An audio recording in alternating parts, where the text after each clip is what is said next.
Assalamualaikum warahmatullahi wabarakatuh. Kami dari kelompok 5 yang akan menjelaskan tentang landasan pengembangan kurikulum dari segi kebudayaan. Ambil materi pertama, yaitu tentang pengertian kebudayaan. Kebudayaan berasal dari bahasa Sanskerta, yaitu budaya, yang merupakan bentuk jamak dari budi atau akal. Diartikan sebagai hal-hal yang berkaitan dengan budi atau akal. Ada pendapat lain mengatakan budaya berasal dari kata budi dan daya. Budi merupakan unsur rohani, sedangkan daya adalah unsur jasmani manusia. Demikian, budaya merupakan hasil budi dan daya dari manusia. Definisi kebudayaan telah banyak dikemukakan oleh para ahli. Beberapa contohnya sebagai berikut, yaitu yang pertama, dari Harkofit memandang kebudayaan sebagai suatu yang turun-temurun dari satu generasi ke generasi yang lain, yang kemudian disebut sebagai superorganik. Yang kedua, Andre Epping menyatakan bahwa kebudayaan mengandung keseluruhan pengertian nilai norma, ilmu pengetahuan, serta keseluruhan struktur-struktur sosial, religius, dan lain-lain. Ditambah lagi dengan segala pernyataan intelektual dan artistik yang menjadi ciri khas suatu masyarakat. Yang ketiga, dari Edward B., yaitu mengemukakan bahwa kebudayaan merupakan keseluruhan yang kompleks yang di dalamnya terkandung pengetahuan, kepercayaan, kesenian, moral hukum, adat istiadat, dan kemampuan-kemampuan lain yang didapat seseorang sebagai anggota masyarakatnya. Selanjutnya, Selo Soemarjan dan Sulaiman Somardi mengatakan bahwa kebudayaan adalah sarana hasil karya, rasa, dan ciptaan masyarakat.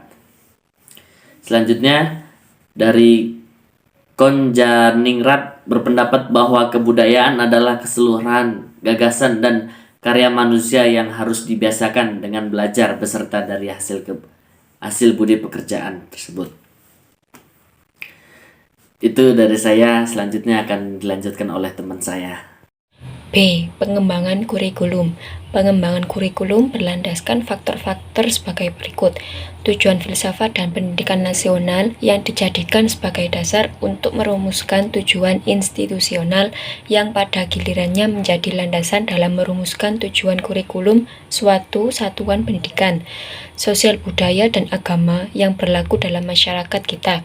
Perkembangan peserta didik yang menunjuk pada karakteristik perkembangan peserta didik.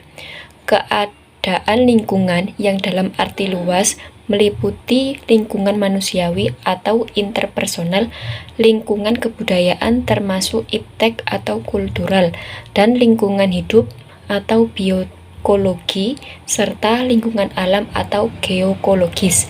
Kebutuhan pembangunan yang mencakup kebutuhan pembangunan di bidang ekonomi, kesejahteraan rakyat, hukum, hankam, dan sebagainya.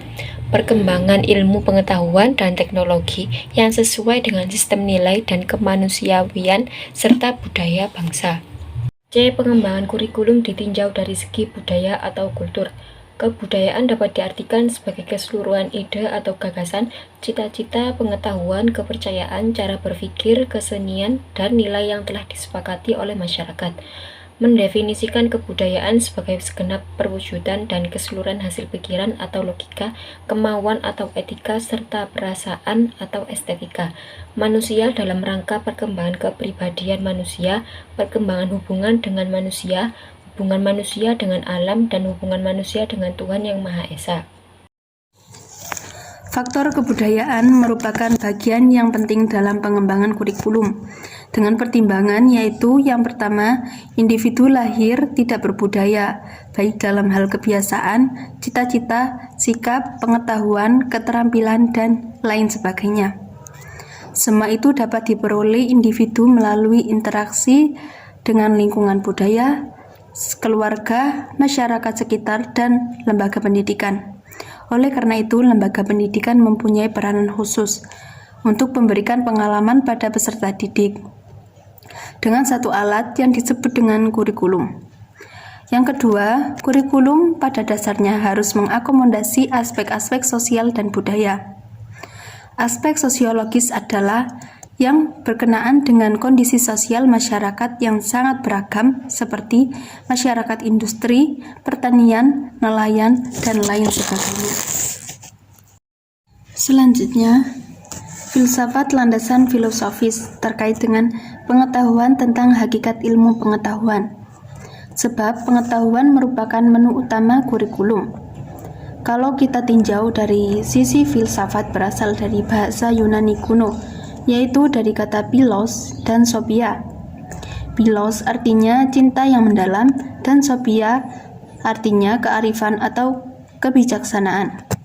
Secara harfiah, filsafat didefinisikan sebagai cinta kebijaksanaan. Filsafat memegang peranan penting dalam proses pengembangan kurikulum. Landasan filsafat filosofis memberikan arah pada semua keputusan dan tindakan manusia, karena filsafat merupakan pandangan hidup orang, masyarakat, dan bangsa. Adapun 4 fungsi filsafat dalam proses pengembangan kurikulum, yaitu 1. Dapat menentukan arah dan tujuan pendidikan. 2. Dapat menentukan isi atau materi pembelajaran yang harus diberikan sesuai dengan tujuan yang ingin dicapai. 3. Dapat menentukan strategi atau cara pencapaian tujuan. 4. Dapat ditentukan bagaimana menentukan tolak ukur keberhasilan proses pendidikan.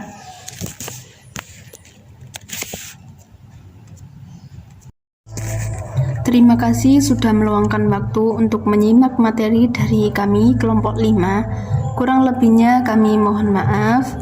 Wassalamualaikum warahmatullahi wabarakatuh.